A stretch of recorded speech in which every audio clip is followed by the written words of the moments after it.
fascinating and dangerous places scientists don't explore. It's going to be talking about Al-Shamahi's TED Talk, and let's get right into it. To start off, this is a map the British Foreign Office releases every year. It details areas where their citizens are and are not allowed to travel. The red zones are areas that they cannot go to and can't even fly over. The yellow zones they can fly over but cannot go to. Al-Shamahi is a scientist. She studies early human origin, and humans were believed to have their start in Africa, so she needs to be able to go there to contribute to her studies and her research. Now that I've shown you the extent to which scientists are limited, let me explain how Al-Shamahi utilizes humor, personal anecdotes, and her heritage to create an effective presentation. The presentation, being located in Britain, gives Al-Shamahi an advantage in achieving getting pressure on the British Foreign Office, as well as connecting with her audience. She can connect with her audience because she's British. She even said in her speech that being born in Britain was the best decision of her life. She had no part in making.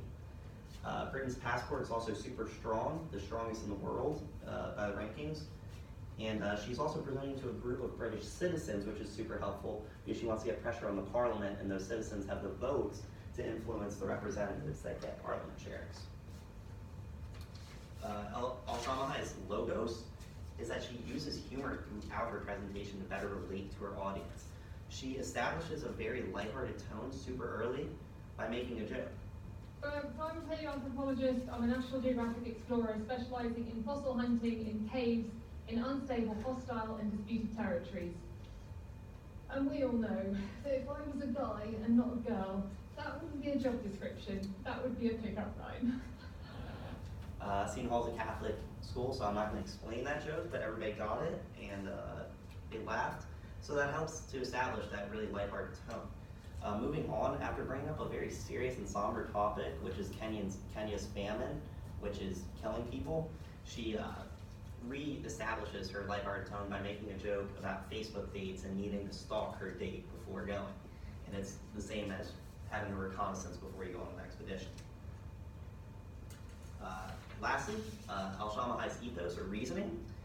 She drives home her final point by appealing to her listeners' childhood fantasies.